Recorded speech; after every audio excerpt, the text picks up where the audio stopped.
Good afternoon, everyone. Today is Thursday, July 10th, 2025. I'm Chris Kradniski, Professional Development Coordinator for the Maryland Department of Health Developmental Disabilities Administration. We welcome you today for the Rate Review Advisory Group meeting.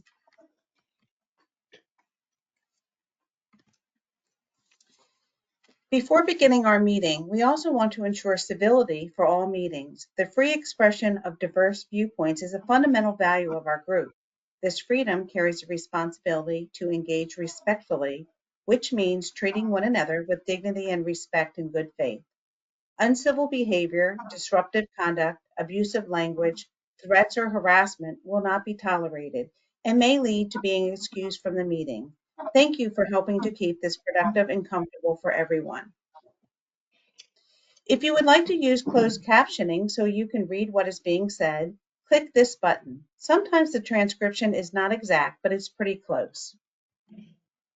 Today's presentation is available in the handout section. Click here where you see the paperclip to download the presentation. If you have a question you would like us to read and answer, click here where you see the question mark to add your question. All attendees are currently in listen-only mode and your mics and cameras are turned off. And now I'd like to introduce our Director of Administrative Services, Wes Hunteman, to begin our meeting today. Good afternoon, Wes.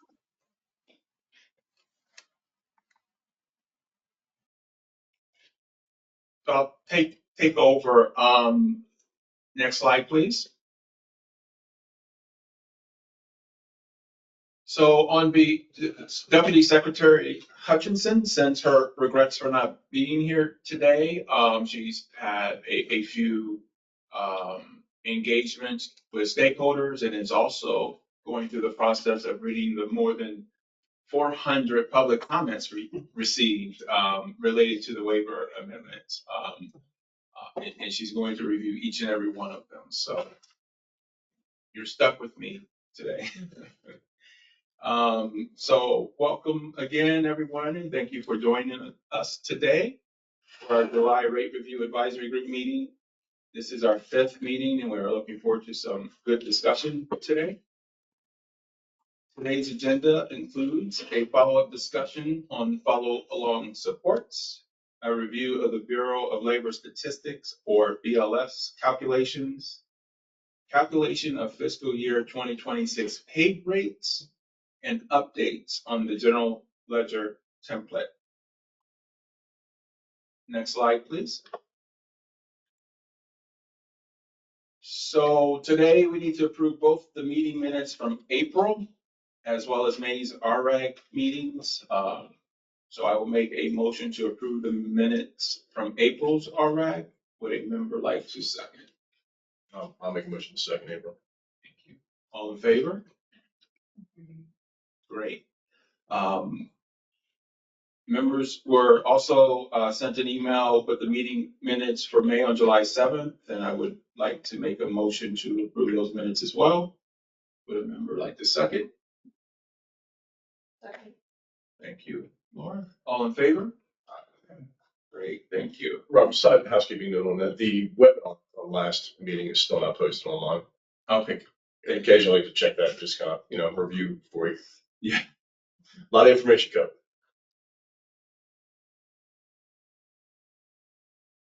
Thank you for that. We'll make sure we get that posted by the end of the day.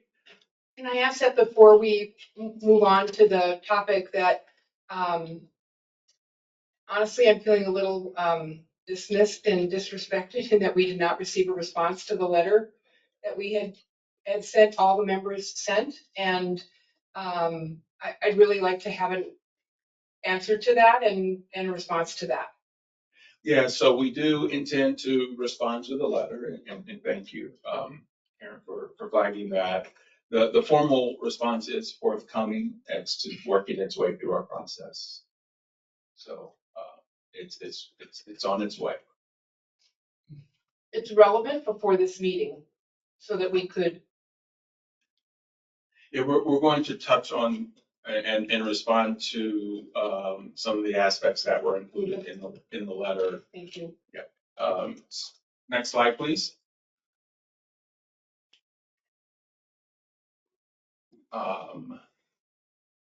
So as Karen mentioned, we received a letter from members of the RAG, and now I just want to take the opportunity to respond to some of the elements in there. First, I do want to express our appreciation for your feedback and thoughtful discussions we've had throughout this process. We fully agree that these discussions have been both meaningful and productive. As an employment first state, we are deeply committed to improving employment services, and your willingness to engage with us through the RAG is not only welcome, but it's vital to that effort. It may be helpful to revisit the formal charge of the RAG as outlined in the charter. The Rate Review Advisory Group is a voluntary body of DDA stakeholders selected by the Maryland Department of Health to advise the state leadership on Medicaid rates for DDA, operated home and community-based waiver services. This includes examining key components of the rate methodology, policy, program, and operational changes, and the evolving needs of the developmental disabilities population, along with the best practices in service delivery. Rowan, we are in full agreement that this must be a data-driven process. As your letter correctly notes, there is a clear need for continued data collection and analysis to determine whether existing assumptions or the resulting rates are appropriate. Our decision to move forward with no changes to the follow-along supports rates for this cycle reflects that principle. In the absence of compelling data, we are maintaining the current rates for FY 2027, which is consistent with the RAG's advisory charge. There is a very important point raised in the letter, and we'd like to clarify that point. The optimist representative's comment simply signaled that there would be no change to the follow-along supports rate for the FY 2027 cycle. That does not mean we are closing the door on future revisions. In fact, we fully intend to continue reviewing these rates in all service categories as we work toward rebasing, towards rebasing rates for FY 2028, if the data supports such a change. We are absolutely committed to building on the progress made to date, so none of the work we've done this cycle related to follow-along supports or employment services in general will be disregarded because we want to ensure that we maintain and do not lose that momentum. Our primary data strategy continues to be the general ledger data collection template. And unfortunately, and this is something I believe, flagged in the previous meeting, we have not yet received high quality usable data from the majority of providers, despite extensive and repeated outreach, technical assistance, and communication efforts. As of now, the current rate stands at $837.56 in the geographic differential counties and $727.55 for the rest of the state.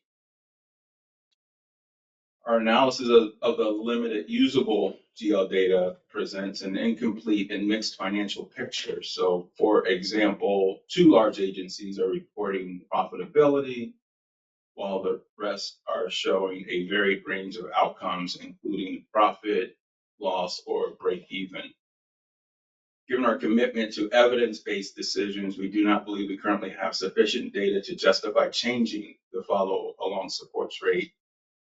That said, we are actively exploring additional ways to gather more data, including incorporating targeted questions on follow-along supports into the employment survey, which will go out in October, or deploying another appropriate tool. We would greatly value your feedback on what questions should be included to ensure we are capturing the right information. And then finally, I want to acknowledge the collaborative spirit that has characterized this year's RRAG discussions. We've heard your feedback and has directly informed a number of process improvements that are underway. We've clarified policies to address concerns around service authorization and the timely approval of new services, such as that has led to, as I mentioned, some of the performance improvement initiatives underway, including training for coordinators of community services on the proper use of urgent plans and the importance of timely and complete submissions, updates to the person-centered planning manual to better guide teams on the urgent plan designation, and corresponding training for DDA regional office plan reviewers on these manual updates. These changes reflect how seriously we take your input and how much we value the role of the RRAG in shaping our work. So, I just want to thank you all again in partnership. David. Thank you. In that same spirit, if you'll indulge just a couple of questions, I find myself again befuddled by a process that does not either, it doesn't seem logical to my narrow thinking or is illogical outright. So just narrowing the focus on follow along supports. We recognize that we have no data, and as of June 2025, DDA essentially says we don't have enough data to change rates for what is 2 years away. And that puzzles me. It's possible that we don't have suitable data as of June, that we need to get serious about how we collect those data, collect and analyze those data with enough time to, in fact, make changes to the rates in 2027. So I just don't understand how June became the cutoff. It feels arbitrary to me. I share that the administration's frustration over collection of data. I've got some strong opinions on it, some of which I've shared with you and Marlene both. We need to expect and indeed demand compliance around data issues. But can't we still lean into this work, do everything that's in the authority according to the charter of the RRAG, and not close the door to fiscal 27 rate modifications? Have we crossed a Rubicon somewhere? Yeah, so usually by this time, David, we have a good idea as to whether or not some of the decisions we've made during the cycle would dictate a change in rate or a change in any of the components as we prepare for the FY 2027 budget cycle. So the fact that we've not been able to do that because of the lack of data means we've kind of passed that point of no return as we're getting ready to pivot as a state, right, to start talking about FY 2027. And August, like the meeting next month is the last meeting for this cycle. And I've raised the issue before as to why, cycles notwithstanding, and again, I sort of continue to rely lazily on my new guy status. I don't understand the cycle. I don't understand why we can't continue working on this issue. It's a fundamental issue in an employment first state. Why can't we continue to work into October? If the RRAG are willing to lean in and do the work, and I'm spending your time, and I recognize that, but it seems to me the stakes are high enough that the RRAG should continue this work and not sunset it on some arbitrary time frame. My word, arbitrary, not yours. I'm also sort of curious if part of your analysis, um, you implied that part of the fiscal analysis is profitability. That's an interesting metric to use, certainly in your authority to use any old thing you want. Do we even know at this point the data that you all and or Optimus believes are critical to gather in order to inform decisions, pretending that this time limit doesn't exist or you guys just eradicated it? Do we have any sense of that? Or is that what you're saying? We want to continue to work now and in the immediate future on creating the data request in order to get to the data you will need to make determinations around rates? Yeah, so it's the latter, David, and we have been having these conversations internally. Yes, you have shared your frustration, as have other members of the RAG, with the uh, lack of progress because of the lack of quality data to help inform those decisions. And we're going to be leveraging and leaning into our authority to sanction providers who are not in compliant with that. Kristen will report out later on where we are from a general ledger data collection perspective and share some information. But I think if I recall correctly, we had to send back 100% of the first submissions and offered additional technical assistance to those providers. And I believe a fraction of them have resubmitted that information, but she'll share more on that when we get to that part of the presentation. But I hear you, and that input is helpful if we can take it back and have some conversations internally. What we have said in previous cycles is there is no reason why, because this has come up many times about continuing to work, forming work groups to do this work, and there's nothing that would preclude you all as members of the RAG from doing so. However, the state would not be able to dedicate resources to support those efforts in between cycles.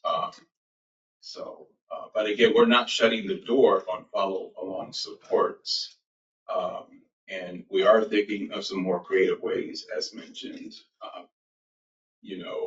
Previously, we have access to, financial statements from providers.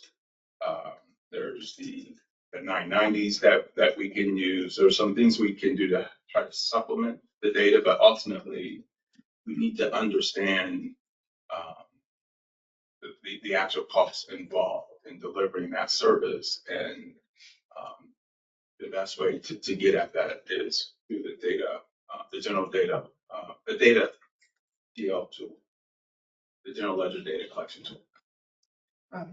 Can I just jump in on the data? A couple things. One, I feel a little frustrated by, that we're coming to the end of the first year of having asked for data and gotten data, tried a tool. We continue to kind of ramp up a narrative of the data was awful, the data was awful. Well, we're still talking about the first year of hundreds of providers trying to complete this. The tool was not perfect. I think Hilltop has done a phenomenal job of responding, looking at the data, helping providers. So this is in no way a criticism of the work that Hilltop is doing. And I say that privately and publicly to people. But the, really smart providers had a lot of trouble completing this tool. We gave feedback. Some was taken, some wasn't. I think our perspective, based on our actuarial support, is that there may have been better ways to collect this data that would have given us better data, one. and two, and I know I say it, and I know I'm gonna get, knocked around for saying it, but we did, and I say, I shouldn't have said that way, I'm sorry. It feels that way sometimes when I raise this issue, but, we have set a bar at 80% that an awful lot of states don't use. They use everything from, and we submitted this response when we gave feedback about the GL tool going into this coming year. Everything from as low as 13, 15% up to, I think Rhode Island had 69%, but 80% is a bar that I don't completely understand why it was decided. I don't think there is evidence that it is a necessary bar. And if we keep that as a bar, I don't know that we're ever going to have perfect data, or data that is so rock solid from 80% of providers that we're going to feel like we can use it. And I think there is a much better strategy around sampling that will give us the data we need to really make this process work. So I feel some frustration both. I feel like providers are starting to get really beat up when, again, we're still talking about the first cycle, which we all knew was not going to be perfect. If people didn't respond at all, 100%, they should be held accountable. But an awful lot of people put a lot of energy, time, and money into completing the tool. And I know that Hilltop went back to them, and I heard from them and their frustration about the process. But to try to say that they didn't do their best in a tool that has a lot of challenges is frustrating. So I think there's a better way to get there. And I think we need to be careful about, painting this as all the crummy providers that just won't do the work. So My comment is more about what this could really cost DDA. And back to David's, the dividing line. I do get you've got a budget cycle. We all just went through our budget cycle, so we all know what that means and what we spend our time on. So we know how difficult that is. But right now, there are 20, according to your data, there are 2,300 people who are in competitive integrated employment who are accessing follow-along services. 2,300 people. If we decide ultimately that it's got to be $100 more a month, for those 2,300 people, it comes to be about $2.76 million, which is less than 1% of your budget. I propose that we continue to have a dialogue about this and work on this, knowing that since it's really such a very, very small part of your budget, that for follow along, and what we're trying to do is make it so that it's more of an incentive. So I want to say to you, there's not one employment first state who looks at break even. If your goal is break even on this, then you're doing something wrong. If you want to incentivize something, people got to make money on it. That's why you incentivize it. So if you make this service, and this is absolutely a Karen Lee thing, if you want competitive integrated employment to be the outcome for people, we better make money on it. Because if we're not, what's my incentive? I'll put people in a segregated place and not have to do that work to do that, right? So if really you want this to be an incentive, then it should cost more than everything else because you're incentivizing it, right? And if we're an employment first state, we should be incentivizing, right? We shouldn't just be, this is just like every other service and you can't make money on it or you can only make a little bit of money on it. If you want this to grow above 2,300 people, we have to incentivize it and we better be making money on it. At this point, we are, as you've said, some people are making money, but most people are not, right? The bigger providers are able to make money on it because of scale, probably, and the smaller providers are not. Totally understand that. But even if we take those 2,300 people and we only raise it by $100 a month, we're still talking less than 1% of your $3 billion budget. So I feel like there is room for us to continue. There's enough money in a $3 billion budget to be off by a little bit until a later date, right? I mean, as people who just created budgets, right?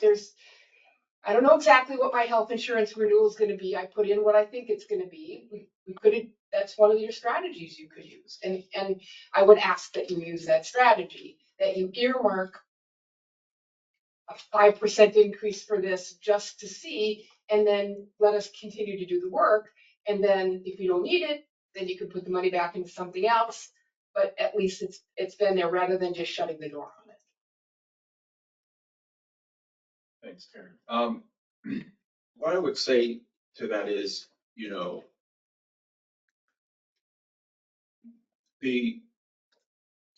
don't, based on the data we have, the statistical significance isn't there to say this is applies across the entire state for those services.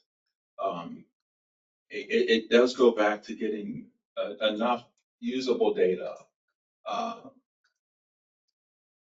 to help inform any changes to the rate for what it's costing people to deliver those services. As you know, part of the BRIC methodology and setting those percentages, that's all based on what the mean is, right? And so if you have, for example, larger providers who may be more sophisticated or have the resources to complete these Or infrastructures, then we're missing, a component of that, which is what is it costing the smaller providers to deliver that service, who have, less of a population to spread their fixed costs across, right? So it still goes back to having enough usable data to make those kind of decisions. And I know we've had conversations before related to the integrity of the process. And once we start tinkering with things or making assumptions, even the one that you suggested, of increasing a rate by 5% and then making adjustments. I mean, that gets tough too. I mean, once you raise rates, it's hard to go back in a different direction. I'm just talking about because putting the it in your data comes budget as an earmark, not to actually raise it. But it gives us additional time to be able to do this work. If you just earmarked a 5% increase to see if we, and then that gave us some time. This is a small number for a small amount of people that we want to be an incentive, not something to break even on, right? If you want 300 people, that's not so great, right? Of how many people are working and helping the tax burden. And think about what's happening just 45 miles down the road and what's happening around work and Medicaid. So yeah, we're the comment about what's going on in the federal headwinds that we're facing. Thank you for that feedback, Aaron. And we'll talk more about the general ledger data collection tool and share some more data when we get to that part of the session. But again, there's nothing that would preclude you all from continuing to have these conversations and make recommendations that would inform policy as well. Also, say, as I think we have each week, we really are open to suggestions. We do have providers who are willing to give technical assistance as well.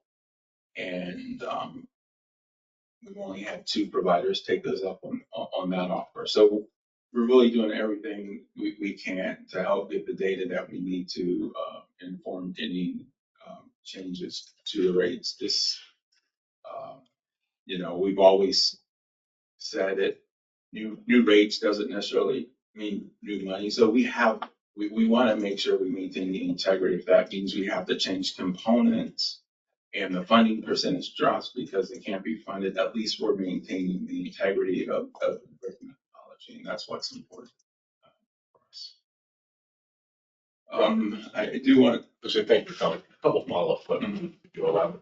Was the decision to table follow along for 27 done in June because of your start of your budget cycle? the decision was because we didn't have enough data to inform any decisions or changes to the rate model. So And then we do have the runway that's also working against us as well, but it's not solely based on that. It's based on the fact that we didn't have enough usable data to make it to inform any changes to the rate model or follow months. Could we assume for a minute we were subject matter, we had the data, we were in the middle of this process, would that decision still need to be made in June? Of whether we're gonna adjust a future year, say we're 5 years down the road rebasing.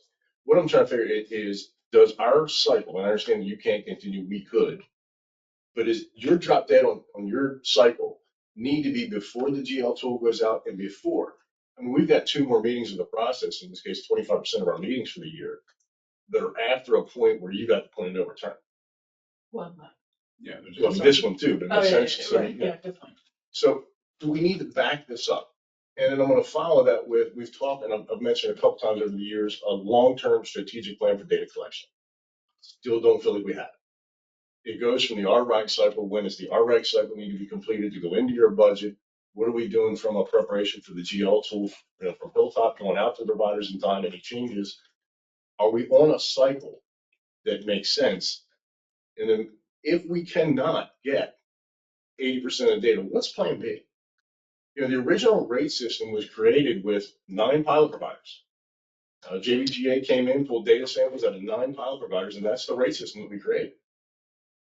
And we're saying now that we can no longer take a sample. We started with a sample. And again, I think we all feel the same.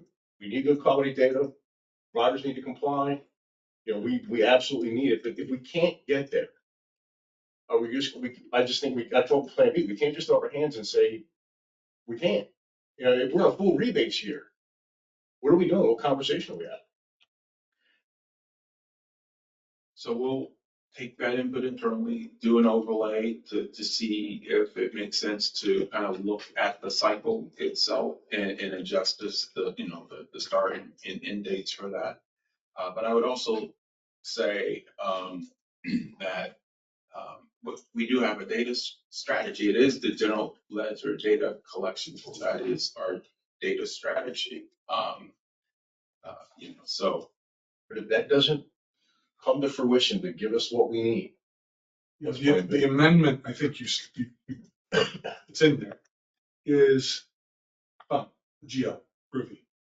But if you reach 79% clean, however that's being defined, that ain't 80. And do we kick the can again? 80 is a pretty extraordinary, I mean, we've said this before, I feel like I'm beating a dead horse. 80% is an extraordinary requirement, extraordinary. By any statistical sort of rules of engagement, 80% clean, again, that depends on how it's defined. Feels like a very tall task. And so what if we reach 79? Should we consider a percentage of people that are actually supported in that service as opposed to the percentage of providers that are submitting data? I mean, if you have an inordinate amount of very small providers that are serving 5 people, we're looking to clear a bar we may never clear.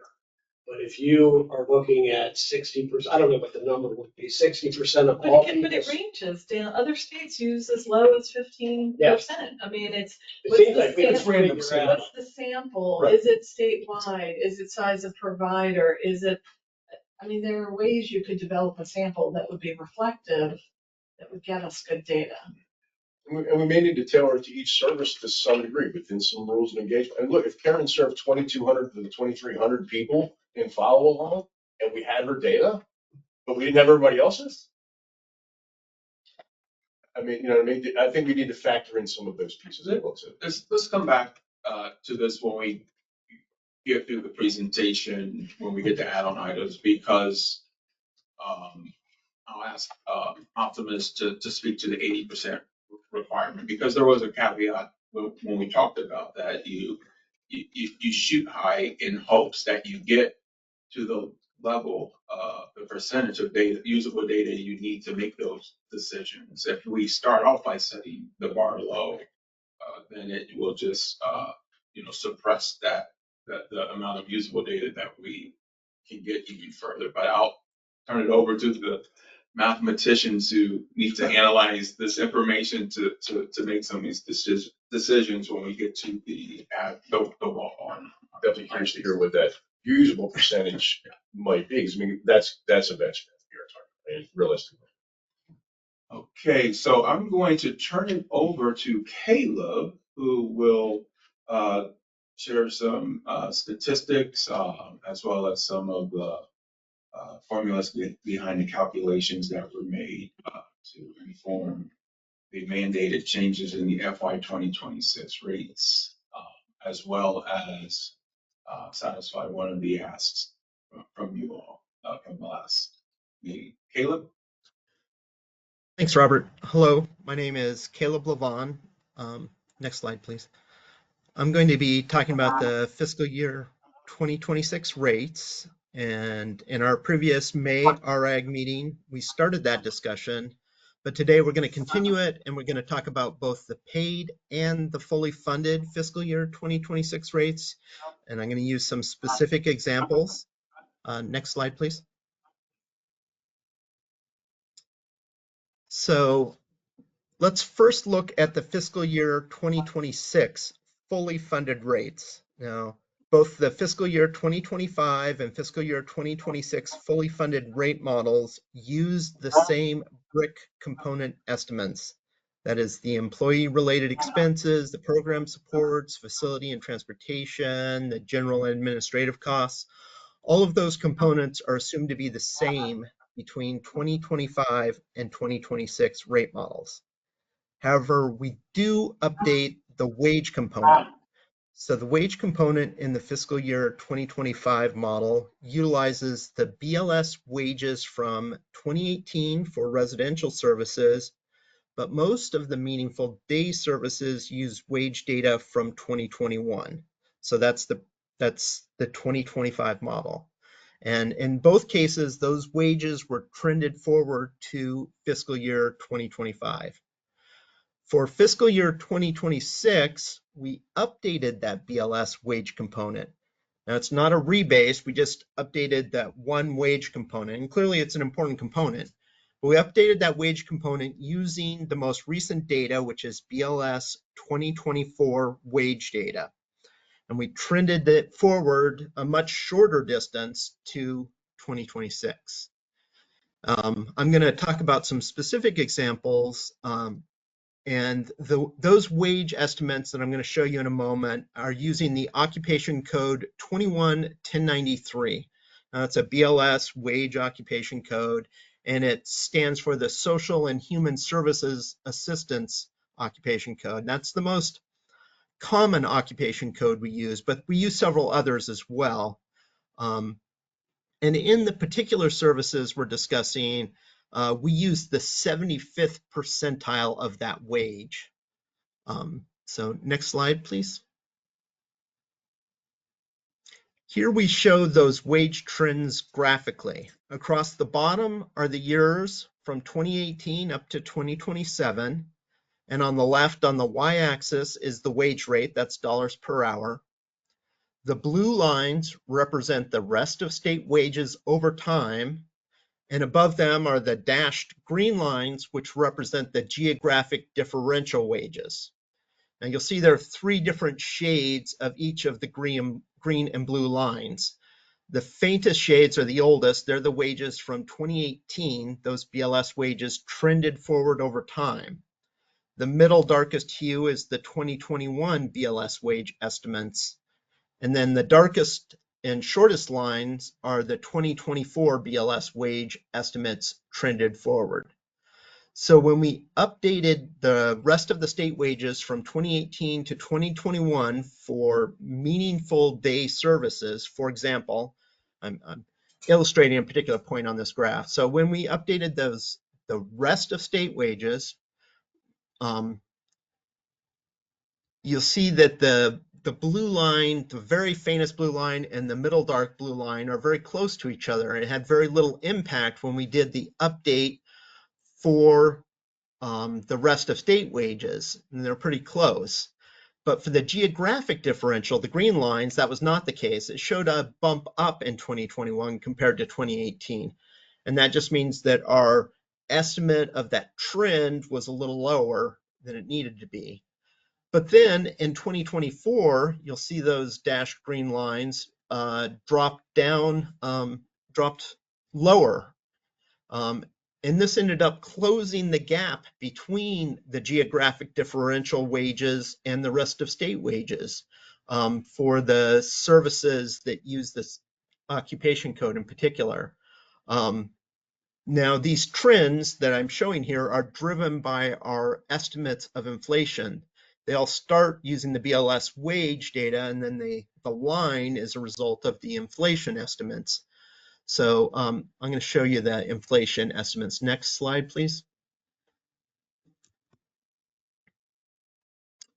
As I mentioned, the 2025 rate model used both 2018 BLS wages for some services and 2021 for select other services. They were trended forward with this inflation factor. Now that's calculated by compounding the year-over-year CPI growth from the starting calendar year forward to October 2025, which is when we expect the new fiscal year 26 rates are scheduled to take effect after waiver approval. In the previous model for 2025, the legislatively determined COLAs were used for the wage trend for many of those years between 2018 and 2025, although the CPI was used for some of the early years. So where you see the even numbers of 4% and so forth, that's being driven by 4%, 8%, 3%. Those are the legislative COLAs from those years. And then the more recent numbers like 2.55% and 0.32, those are CPI estimates.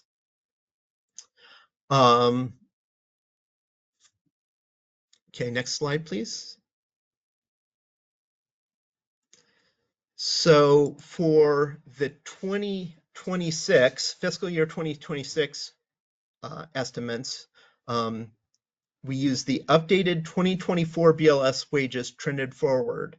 And that goes from calendar year 2024 to fiscal year 2026. And that's because the BLS wage data is collected during the calendar year.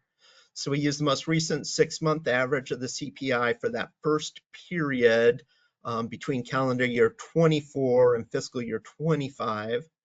Then we use the median projection from several reputable short-term forecasts of inflation, including the Congressional Budget Office, the Society of Professional Forecasters, and the Cleveland Fed. We use those to estimate the inflation between fiscal year 2025 and fiscal year 2026. And that's the 2.55% that you see. I should mention that the support services have an additional inflationary amount of 9.5%, which is compounded to calculate a separate inflation factor. So where you see this support services inflation, it's 9.5% higher. So in the end, the cumulative wage trend using the 2024 BLS wage data is roughly 4%. For the fiscal year 2026 fully funded rate model, and 13.872 for support services. Now, with these updated wage components based on the 2024 wage data trended forward, we've calculated out the fully funded rates from the rate model, and we'll use that in the next step. So next slide, please.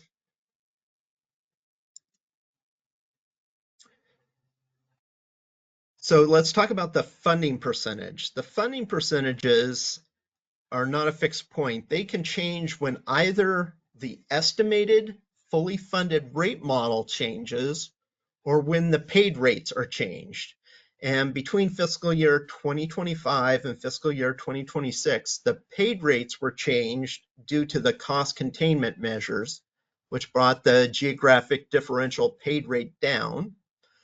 And also, the fully funded rates were changed when the wage component was updated.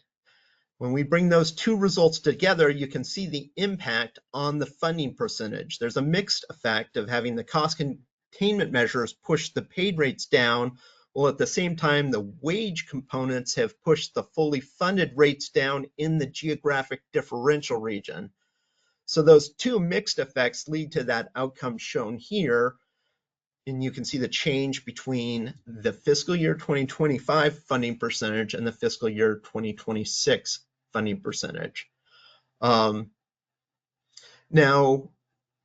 it leads to these mixed effects, and I realize I'm only showing you two example services. There's just two services listed here, but this can be relatively complicated. The change in that funding percentage varies between services and between the two regions. I would say generally, but not universally, the funding percentages went up in the geographic differential regions and down in the rest of the state. But that's not universal.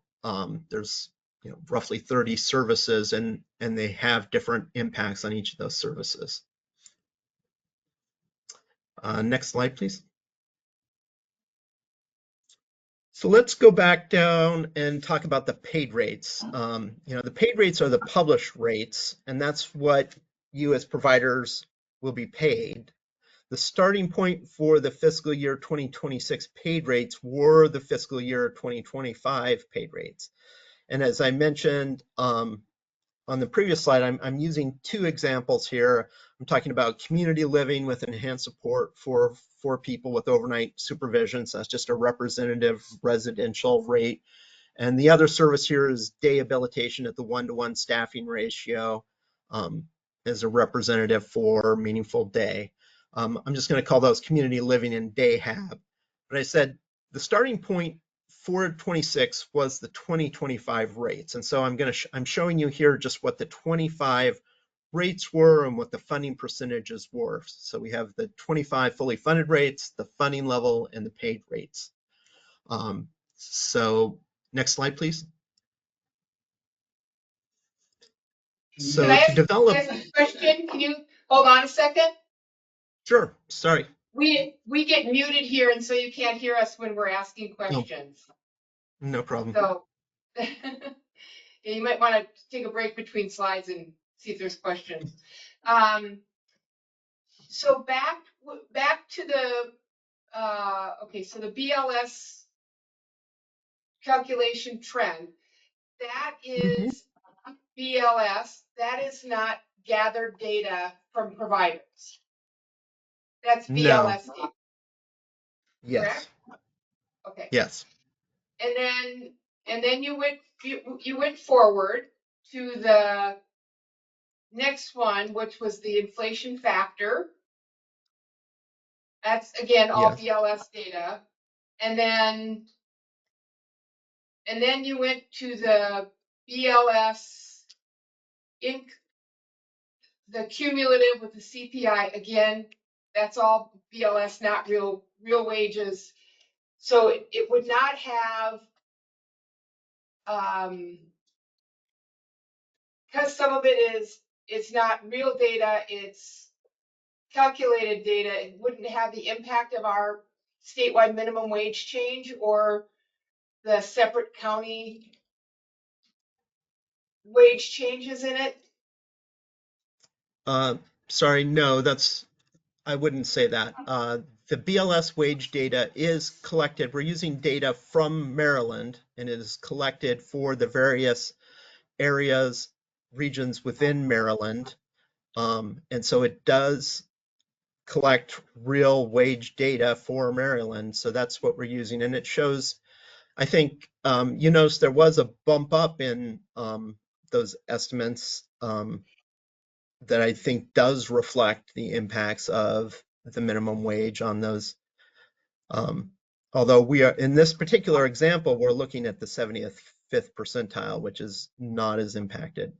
But regardless, the data is from Maryland. It's using estimates that I think are reasonable for Maryland. I agree it is not provider provided wages, but it does show those impacts. Okay, and then in terms of geographic differential and rest of state, Mhm. what data source are you using? Because I know the BLS has multiple regions. They don't do it by county. They do it like, at one point we were using the DC metro area as the geographic differential, but then the BLS broke that up and changed that up a bit. What are you using for geographic differential? We are using the Washington, D.C. metro area for the geographic differential. It still encompasses those counties surrounding it. But not all those counties. They're not congruous with exactly our I differential. agree the borders are not exactly the same, like the Yeah. BLS. Well, so the BLS uses, I don't want to get too far in the weeds here, but for the sake of everybody else, but the metropolitan statistical area that it uses, the borders do not line up exactly with the counties, but it does encompass the majority of those 5 counties, yes. I think it's a reasonable estimate. And you're right, it does not, the BLS estimates are not by county. They are generally by metropolitan statistical area. And then there's also there's a Maryland estimate, and then there's a non-urban estimate for Maryland. And so we mapped those metropolitan statistical areas to the relevant counties, and then use the non-urban areas for the rest of the state for the counties that can't be mapped to an appropriate metropolitan statistical area. Okay, that's helpful.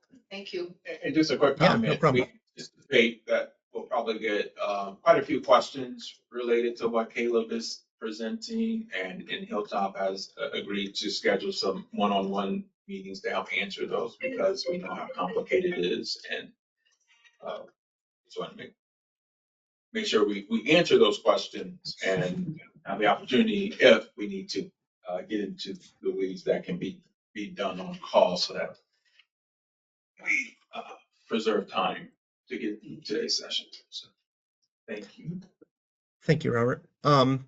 So we're here on slide 19. We were talking about the development of the paid rates. And we covered this in the last RAG meeting, which probably seems like an eternity ago, but it was just 6 weeks ago. We specifically talked about the construction of the 26 paid rates, and that there were 2 cost containment measures.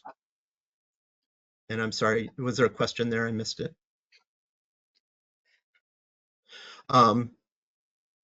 There was 2 cost containment measures. Now, these are going to be implemented after the waiver approval, which is anticipated in October. That is the second quarter of the fiscal 2026. And just to refresh your memory, that was a reduction in funding for dedicated hours and a 10% cap on the geographic differential.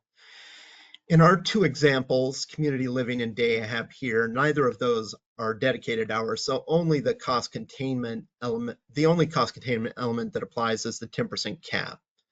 So if you look at these 2 rates, the fiscal year 2025 paid rates and the fiscal year 2026 paid rates, you will see that the rest of the state is the same, but the geographic differential is slightly less because it's capped at 10% of an increase over the rest of state. Next slide, please.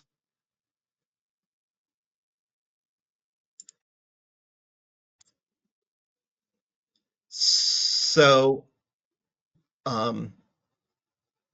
the fiscal year 2026 paid rates, I emphasize these are draft rates and are subject to adjustment and input from the from DDA.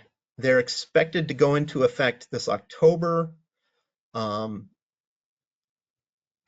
I want to, this isn't in the discussion, but just to clarify, I think everybody gets this, but it's always helpful to reinforce these points that the fully funded rates are separate than the paid rates. The fully funded rates are derived from our estimates using the data that we have, and they represent our best estimate of what the rate would be to cover the expenses. The paid rates are determined by DDA and the legislature and the budget needs, and they're separate and distinct from the fully funded rates. And so we calculate out both in this example, in the examples that I've given you here, but I just want to be sure that everybody understands that the paid rates are the published rates, which you will see in the system when you bill. Additional questions? Any other thoughts, questions, inquiries? Yeah, it's David here at Hilltop. Will you remind us, or at least remind me, fiscal 26 paid rates set to pending DDA's appropriate genuflection compares to fiscal 20? Do you have a side by side with fiscal 25, or can somebody tell me what side by side is with fiscal 25? Yeah, we don't. Do we have a side by side? Isn't that page It's 19? I mean, slide 19? It is in slide Well, 19? it has 25 paid rates Slide 18 versus too. 26 paid rates. Okay, I withdraw the question. My colleagues have appropriately redirected me. No worries. Disclose two services. Right.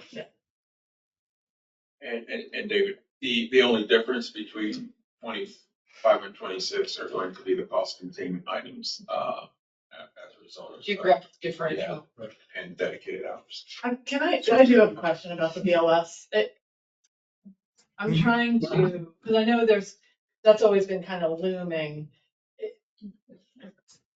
When I go back to slide, sorry, 14, 14 maybe.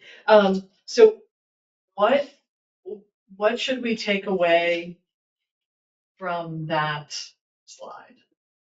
Okay, if you could go back to slide 14, which is the wage trend graph, I believe is what you're asking about. Yeah, I'm trying to understand sort of the takeaway from that.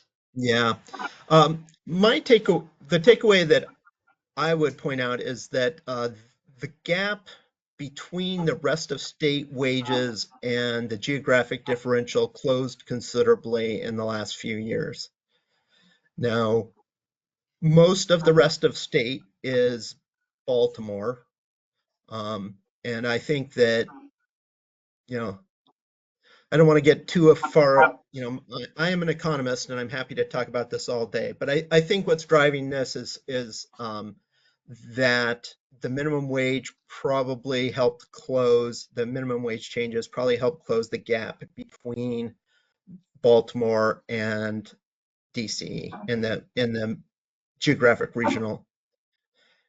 That's my best estimate. I mean, there's lots of factors and it's not universal. It depends on the percentile that you look at and which particular occupation code. Now, this is 1093 home and healthcare aid, so it's a big one, but other services use other wages. Psychologists, and for example, show different patterns than home and healthcare aides. So. Okay, thank you. Mm-hmm.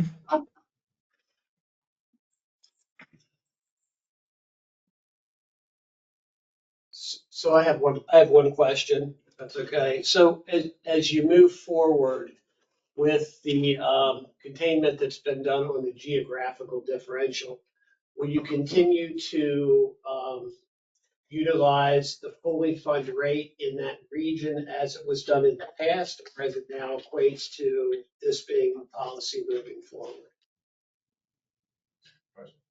And let's see the question. I would say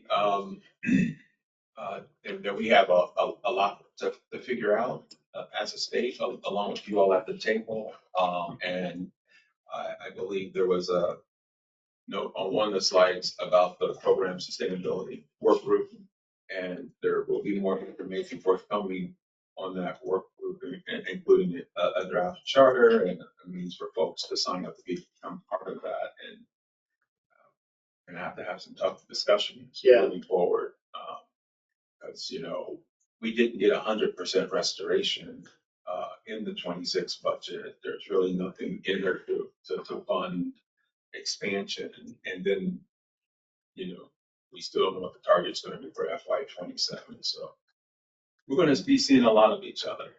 So over the next few months. I would think that you would keep that as the benchmark until rebasing in 28. And then it gets rebased, then we know what the new 100% is. So if you look at slide 18, if you could pull that slide up, I guess the question would be, where it says fully funded rates, geo difference 768. When we look at that slide next year, is that going to say 668? Because that is now how that's being calculated. Or is it always going to revert and then look like it's being underfunded? Because the other charts look like the compression, this is going to sound strange coming from me, but it actually looks like when you look at this data, the compression between the rest of the state and the geo differential actually makes what DDA ended up doing make a lot of really good sense. I think all things, you know, status quo.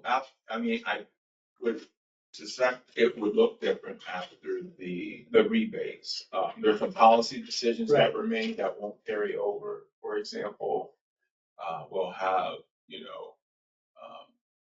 if costs have shifted, the percentages within the components will shift as well. What probably won't change would be the paid rates unless there's some legislative decisions made, you know, like increases or things like that. So Greg, you're saying there's value in just kind of keeping that number in the back of our head. It's there. We know what it is rather than just dumping it and wiping it because we're going to lose the integrity of what we created. Absolutely. Until rebase. Until you rebase, yeah.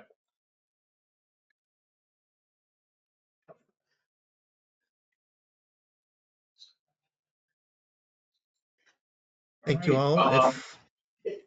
Yeah, I'll turn it over to Kristen to share some.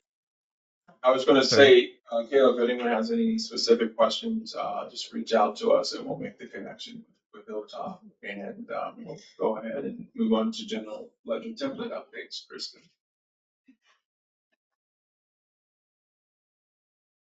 Sounds great. I feel like I got the big drum roll earlier as we were just talking about the data strategy and kind of our experiences with the 24 data template. And so we wanted to give you some updated numbers. And I do actually have some even hot off the press numbers, even updated from earlier this week as our team continues to engage with providers and we're continuing to get more resubmissions. And we've even gotten a few more initial submissions following some communication that DDA sent out to providers, I think earlier in June. So we're currently holding at 243 of the 293 providers who are required to submit a template have submitted, and so that's at 82%. Well done. Check that box. So we've crossed the threshold. And so, as I've mentioned, my team really has been digging into those submissions. And so of the 243 providers who submitted, my team has reached back out to 235 providers with written feedback and requests for just answering some clarification questions, you know, and resubmitting the templates to get the cleanest data that we can. So of those 235 providers who have received feedback, 143 of them have resubmitted their templates. So 61% of the providers we reached out to have submitted updated data back to us.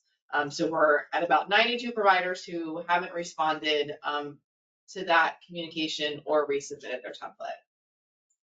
So when we take the resubmitted templates from the total templates required or providers required, so we're at 143 out of the 293 providers. So this is about 49%.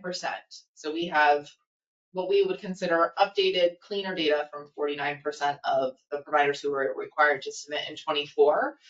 And then Caleb and team at Optimus did some looking at a smaller percentage of those resubmitted templates. And so we think probably about 80% of what is resubmitted has data that would be usable for an analysis.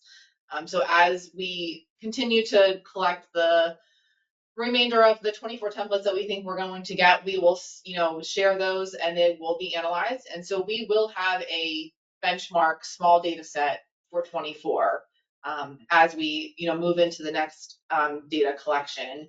And I know we had discussions on, well, can we look at what that data represents in terms of provider sizes and the number of people served and the cost in the system? And so we can cut the data that we got and look at all of those things, right? We can see how many providers were in the rest of the state and who was in the geographic differential, like what was the, revenue that the provider got, how many, participants were served. And so similar, I think we did this when we did the GLS template, the supplemental data collection last summer.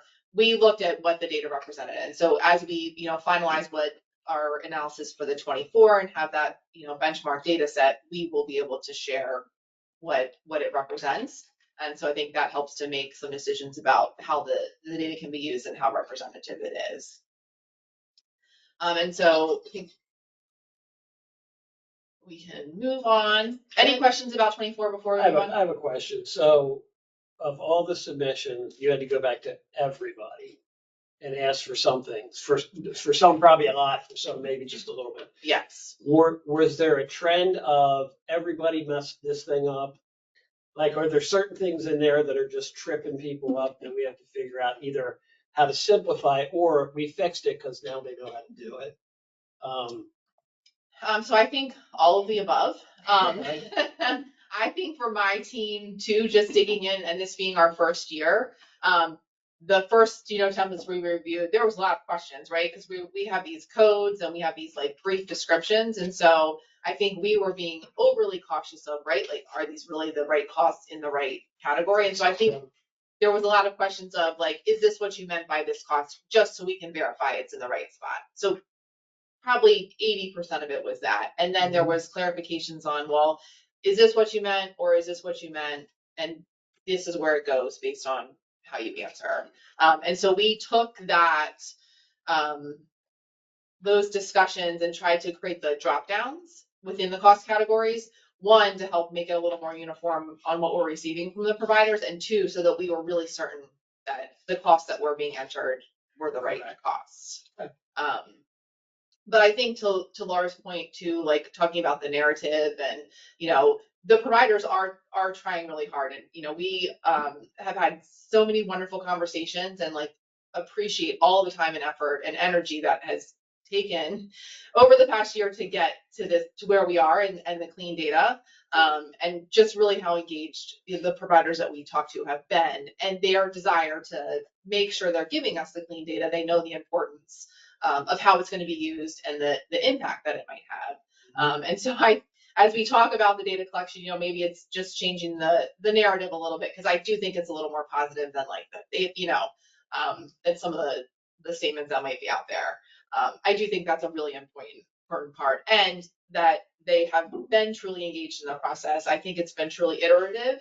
All the feedback that we get, we're trying to like update the instructions or change how we're clarifying things and make the tool as easy as possible. And so we took all of that. And so for 25, we do have this new tool. We're working to make the final edits based on the feedback that we received from providers throughout June as they were looking at it. A lot of the feedback had to just do with questions on the drop downs, things that they thought were missing, clarifications that we could add to the instructions to make it more clear. A piece that is in the new tool that wasn't before is some macros to kind of help customize the tool. And so we're working really diligently to make sure that that is not going to be like a safety or security concern for providers as we finalize that. Okay, thank you. Yep. And so, and we want to go on to the next slide. Chris, a real quick question for you. So the feedback, the interaction with the providers, some of it's just questions. Where does this go? Okay, where was this going? I didn't understand the instruction. Did you see a common pattern of, I don't have a mechanism to collect? There was definitely lots of discussions about we don't collect our data in this way, or we collect our data in this way, and talking through like how they're allocating the data. I think we did hear a lot of, now that we know what you're looking for in the coming Fair, year, yep. we will have a better strategy for being able to provide the data that you're looking for. So It wasn't the majority of it, but there was a chunk of it. yes, So yes. that's where I think for the data, that's what the rubber really means. So we can figure out the other stuff. It's when the providers are in a position, I don't have a mechanism to collect that, or I'm not, I just don't have that ability. Those are the ones who are going to come back and go, okay, how else do we collect that data? Is there another way to do it? Yeah, and I think a lot of the smaller providers, they're like, we're not collecting it this way. And I think, but many of them took the opportunity to kind of think it through and like, how can we take what we have and update it so that we have this data, or like, how can we, allocate it in a way that is representative of what you're looking for. So many, many positive conversations. The new year one was going to be fun. Yes. And I mean, if we think back to almost a year ago, you guys as a group said to us, this is year one. Like, we cannot use this data for anything, right? And so I think we took that feedback, and then we also took the opportunity to really make it a learning year. I think it was a learning year all around. But I'm hopeful that as we go into year 2 of data collection, the provider community as a whole has a better understanding of what we're looking for. And we've had those targeted conversations where they may have had questions. And so they feel more comfortable and confident in completing the template and getting it done. And hopefully comfortable reaching out if they have questions, and we're happy to meet with them. A few providers have offered, peer-to-peer, and we're happy to make those connections as well, because that is a different conversation than talking with the Hilltop team, and, a different resource for providers. Just one additional comment. So hearing like all of this, I hope that we as a committee, and whatever this committee is like moving forward, have learned a lesson. And that lesson is that we can't expect to make really great decisions about important things if data is lagging. And I think that it kind of hit a bunch of us blindsided at the last meeting, where it was just like, well, the providers didn't give us what we needed, so we can't do this for 2 more years. And we're sitting here saying follow supports is a really big deal right now. And if we had that conversation in February or in March, saying we're going to have this data by this date or whatever, because I don't think that maybe I don't appreciate as much as I should how long it takes to get things through a system. But to sit here and think now we can't affect anything there until fiscal year 28, that just seems like there's a lot of smart people here that we ought to be able to figure out how to do it before then. So Well, just to raise the stakes on that, because I think that's spot on. I really do. And to raise the stakes, it's not that we're not doing anything to the rates. For rest of state for geodit providers who likely are, I don't know, are likely providing follow-along supports to the greatest number of Marylanders with IDD, are actually going backwards by 6%. Yep. At the very same time that we should be incentivizing, to Karen's commentary earlier, Yep. We've got to lean into developing careers for folks. So, Greg, it's such a good point. I'm glad that you underlined it and underscored it. We ought to be able to walk and chew gum at the same time. Let's figure out what data we need now for the stuff we're going to be talking about in 2 years. It was a 6% decrease in funding. Whether it was too high to begin with or not is not the discussion. It was a 6% decrease without a change in expectation of what we had to produce. Correct. Yeah. So. Hey, Christina, this is, can you guys hear me? This is Karen Adams-Gilchrist. And I guess one of the things, a number of people have said it, but one of the things is that was frustrating for us as a provider agency was that we got feedback so late, after almost 9 months after we submitted our data. We submitted in September. We just got the feedback in early June and had to respond to it. And some of the feedback that we received had to do with how we collect information, and the fact that some of what was being requested is not the way that we collect it, and we have now gone into our fiscal year with our general ledger as it is.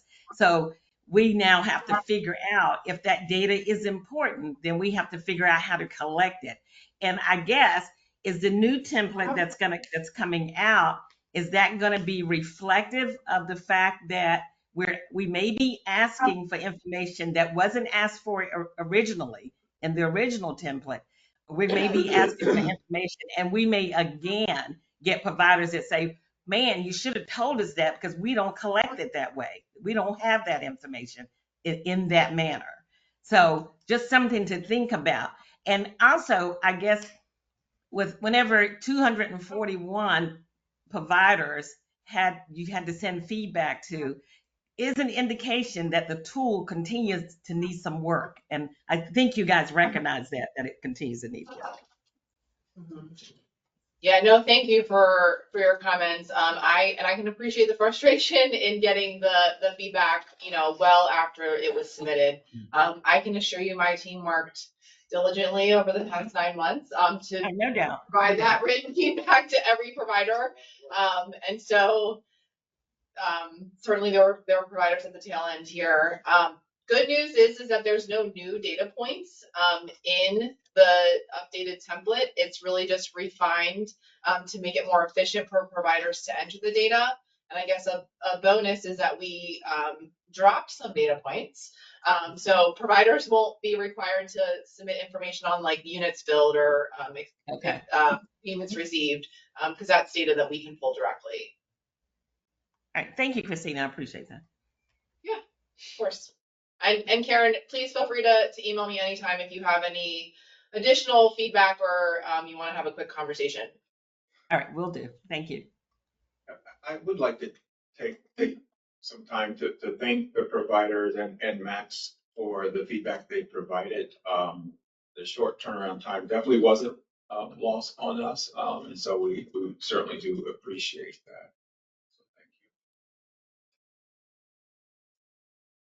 you. Yes. And so quickly, just to kind of wrap up for 25, we did do a training the last week of June, and I believe there was over 130 individuals who joined us for that training.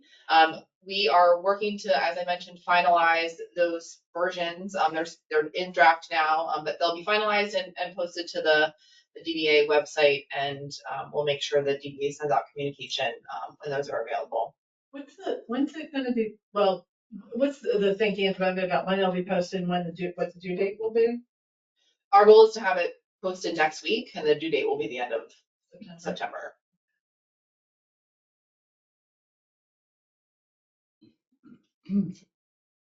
Yeah. And so, yeah, we did get the feedback from 12 providers in Max, and so that is tremendously helpful. It continues to make it a tool that's really useful by the providers. I just want to say the time frame, and I understand the time frame for all of this is really challenging. I know I hear from providers that August is just a terrible time because so many staff are on vacation, and it just makes it really tough. They've finished their end of their fiscal year, they've gotten their budgets done, and a lot of the staff that are And we're prepping for our audit. Well, yes, there's that, and they need a little window. And those people are crabby. And they're prepping for their budget and putting new budgets into their templates, and it's a tough time. Yeah. I have to bring in cookies, I have to bring in coffee, and I think it goes back to kind of some of the discussions we were having with like the timeline and what makes sense to make sure, DDA has what it needs in terms of like budgeting cycles and hitting everything. And so that timeline really is to allow us to have the data and be prepared to kick off the next cycle with everything that we need, right? So the goal for next January, as we start talking about priorities and looking at the data that we've gotten, is to have it analyzed and be able to share with you to help inform those discussions about priorities. And so like, hopefully we'd be able to have like, our 24, analysis of the limited data set along with what we've seen for 25, us being able to pull in those supplemental data sets. But gives the time to prepare for the next cycle. But I think, as part of the ongoing discussions can be something that is, continued to discuss and. And Rob, you follow my point on a long-term strategic data collection plan. You have needs, the providers have needs, Hilltop has needs, the group has needs. And I don't think we've ever overlaid all of them in a flow chart to say, okay, we got to move some stuff around because everybody needs this piece by this point. Right. And to Karen's point earlier, I mean, yes, that second year is a delay. No, their fault. Hilltop, they're crushing through everything. But then I think it makes us recognize that second year should be better, but there may still be some challenges. It may have gotten away from all of the technical clerical issues, and now we're down to how are we truly collecting data? Are we able to get it the way we need to get it? So one point you to follow is if we do make a structural change, it's got to be way out in front because again, I've said many times, got to have time to change the general ledger. It's gonna take a few years, and these smaller providers are gonna struggle. When a new CFO takes over, they're gonna have to learn everything. So it's gonna take a few You're years going to to need a get. new employee hotline. Yeah. It's You should have no hotline. unlike the cost reports, in that the cost reports, you paid somebody to do them. This is something you have to do internal. We're looking at a AI product that we have internally to take this data to flip it, because we have an internal AI, Mhm. proprietary AI, to see if we can't do it because it's that complex that Yes. hopefully we can push a button and have it be done. It's really challenging, and then you're gonna make $1 billion, right? I was just gonna say, as When you sell that figure this out, Karen, you're gonna like, be the provider in demand, as you like, share how you hit your AI button to get it to happen. Yep. I don't ever look at your point around 80%. Yeah. Huge. It is huge. And then combine that with you're saying you use 50% or just under 50% in what you think is usable, good quality data. Little under 50%, but 49, We're- 49%. 49%. Well, they've resubmitted and we think like 80%. Right. Yeah, but yes. I think it was a year that we needed, right, to try it out, lessons learned, engage, and heading into 25 collection really positively. Thank you for your efforts. Okay, next slide. Yep, and so here again are just the links to the website where all the information and resources are posted, and then our email. So again, encourage all providers to reach out if they need anything. And then again, just highlighting the opportunity for peer-to-peer assistance. So I think we've had 1 or 2 providers request that, and we are going to connect them to our peers to help. I would say if you're looking for some peer assistance, your peers are also working on their templates, and so they would probably prefer to hear from you sooner rather than later, because everyone has that same deadline. So. I would just say that I heard you say, some of it was just kind of like testing, like, is this really right, essentially? But, I mean, I love peer assistance, but it makes me a little jumpy right now just because you had to go back to so many, Yes. So I feel confident in our peers, and they are gonna sort of partner with Hilltop. So like if there's questions that really are more like, well, Hilltop can tell you where to put that, like we'll be there to support that piece of it. But I think if providers who are struggling maybe with like how they're allocating things or how they're collecting the data or some of those types of issues, like I think a conversation with a peer is much different than talking to myself.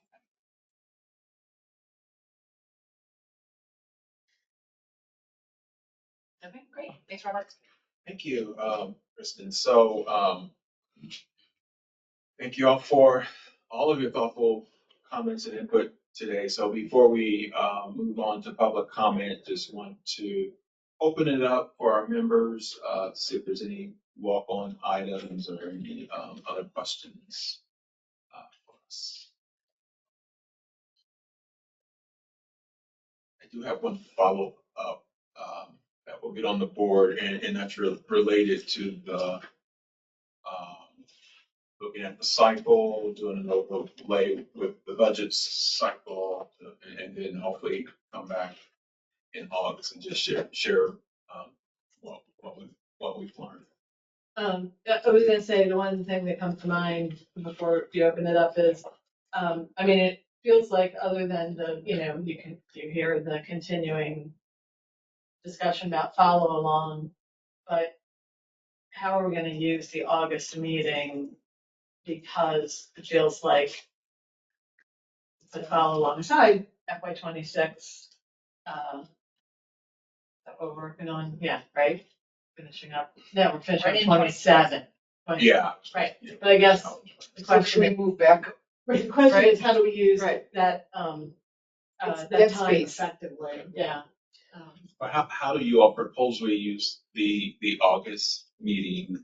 Well, I would think planning for the next year, which is to say, any updates from you, but also what will be our topic next year. And I do think that we probably should spend some time talking about the process that we're going to use, because we were all taken back by the announcement last meeting.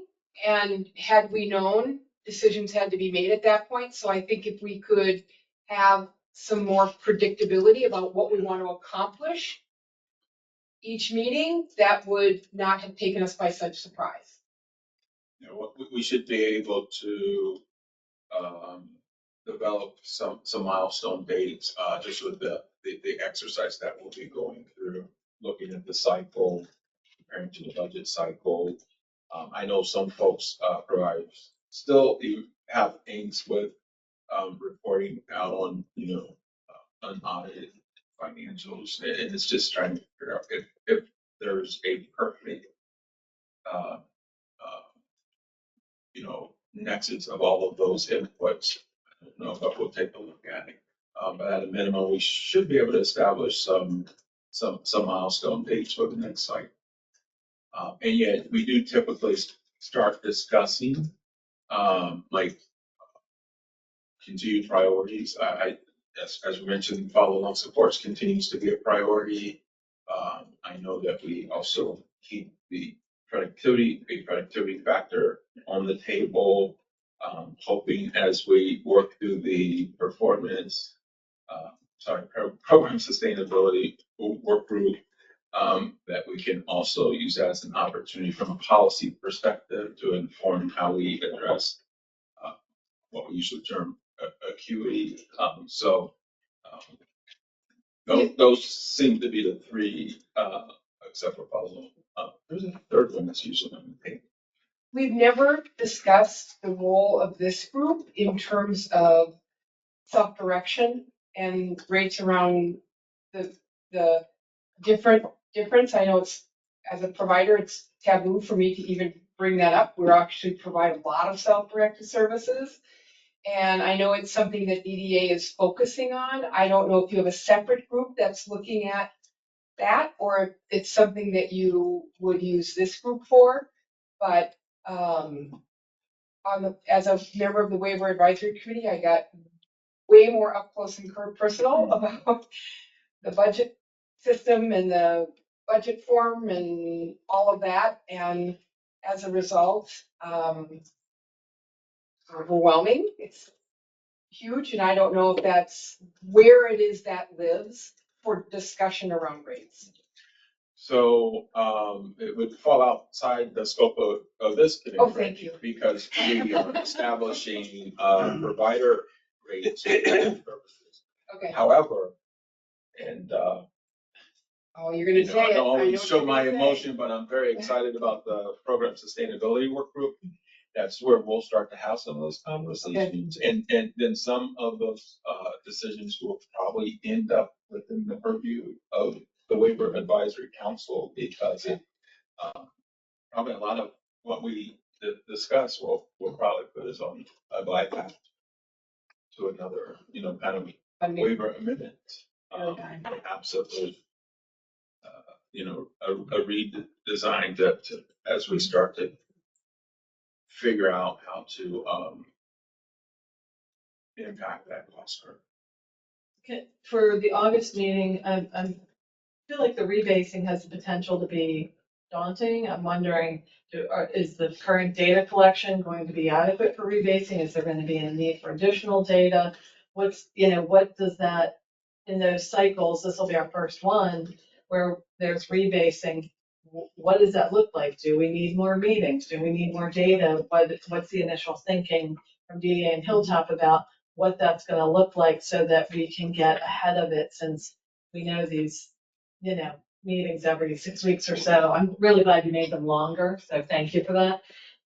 But we do get into a little better discussion with that. But what's a rebasing year going to look like? So I'm wondering if that's part of the discussion. And FY28 is a rebasing. That means by next June. Right, that's what I'm saying. Yeah. It's gonna, this That's next right. cycle's gonna be, I assume, a lot more work. September. Rob, recommend just an item for discussion if we have time. The data benchmarks, the 80%. Can we put on the table a sampling? Do we need to look at as compliance if we can't meet the 80% that there's another benchmark, whether it's 50% of the individuals, I'm using random numbers, please don't stick to that. X number of percentage of individuals served, we've got quality data on, or X revenue got. I don't know what it is, but I think we've got to start to come up with if we can't hit this benchmark, is there another one? If we get one of three, does it put us for one of five, whatever it is? Better strategy, better data strategy. And that doesn't mean that 100% shouldn't submit. No. Yeah, it's like the cost reports. Of course, you expect everybody to submit it, but then in terms of what drives the rates, is there a better strategy that gets us what we need in a more timely fashion? Because you all want the dates to be updated and as accurate as possible. Yeah, so what's in my mind is like something similar to a data dictionary. So okay. Okay.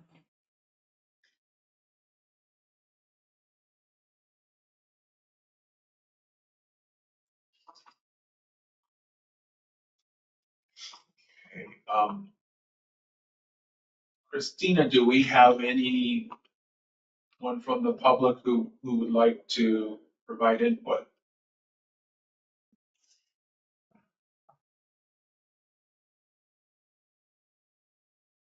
All right. Guess I should ask any members of the public who want to provide input, if you would like to raise your hand, and then we will call on you.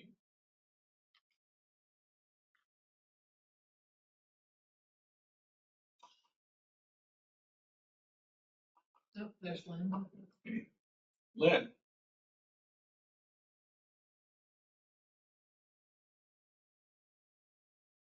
Oh, Christina, you may need to unmute Lynn.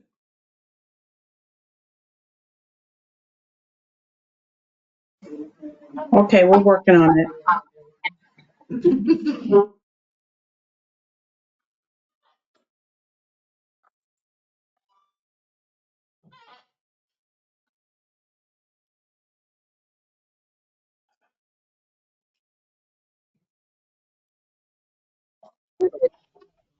Hello. I'd also put my question in the little question area. When will the FY26 dedicated rate for community living be released?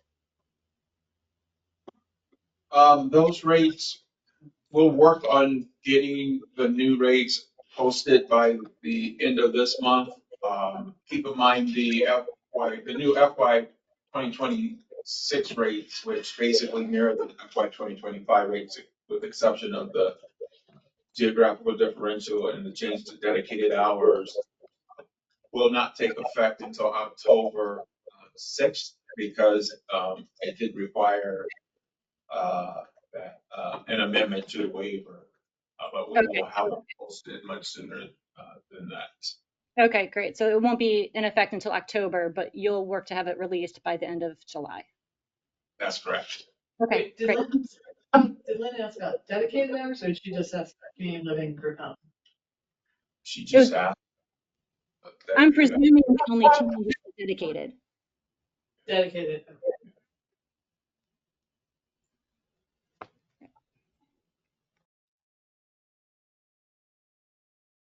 Anyone else from the public who would like to ask a question or provide a comment?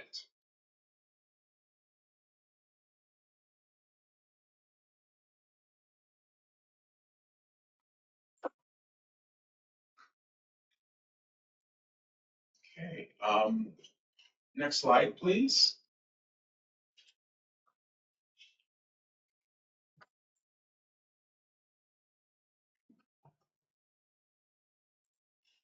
So, sorry, slide 27. Okay, there we go. So the last RRAG session is next month, August 21st. It will also be from 12 to 2 p.m. Hosted as a hybrid meeting.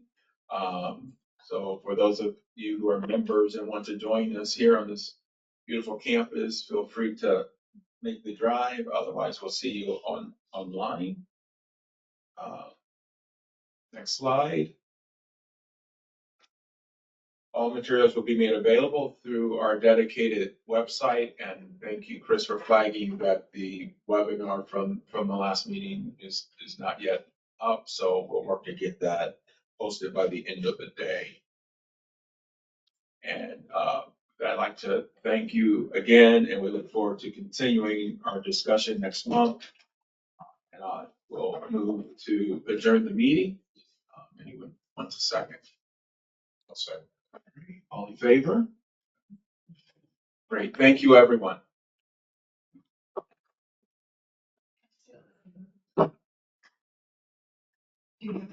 Christine, that concludes the meeting. Oh, this is like